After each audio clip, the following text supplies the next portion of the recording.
Well, hello. Hey, Holly here. Thanks for joining me. I want to take a couple minutes to talk about why America is so disorganized. I get asked that quite a bit, and it's probably because we're made up of families, and our families are disorganized. We don't have our priorities straight. God says, I'm number one. Is God number one in America anymore? I fear. I'm not really sure. As we have 10 commandments taken out of public places? What's so offensive about that? Hey, sidebar here.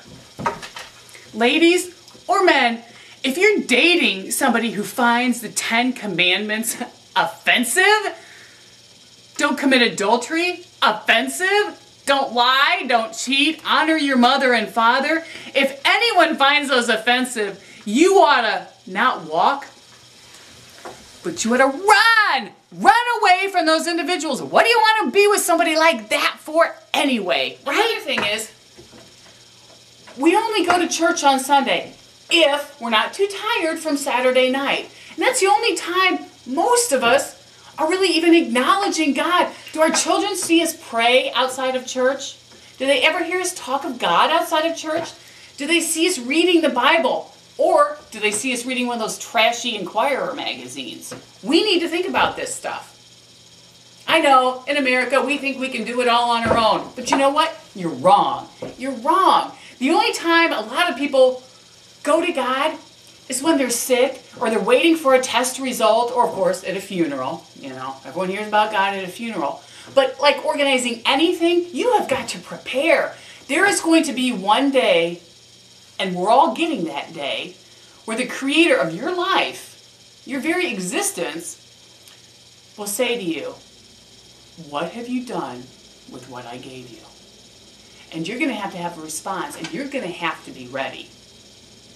And it's because of what you're doing today that's going to make a difference then. Remember, Jesus says, his own words, if you don't acknowledge me in front of men, I will not acknowledge you in front of my Father. No Jesus, no heaven. Children need to see us pray. Yesterday I was at Little Caesars at Kmart, and we sat down, and my 8-year-old son said, we didn't pray yet. And we prayed in the restaurant, like we always do. But that's important. Why are we not instilling some values and morals in our children? Wow. If they don't know God, there's a lot of scary stuff going on in the world. How do you explain death to a child without God in heaven? You really can't. So you only use God when we need him. Not maybe you personally, but generally as a whole. Not good enough. All right, I know you're busy, so I'm going to wrap this up with something that you can ask your friends who don't know who Jesus is, who are not Christian. There is a heaven and there is a hell.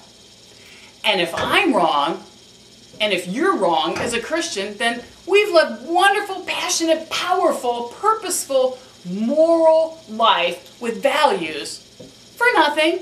And that's okay with me.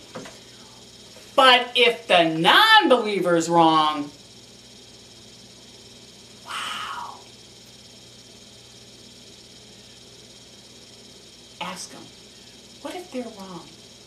Is it worth the risk? Not to me. All right, see you later. Have a super day. God bless.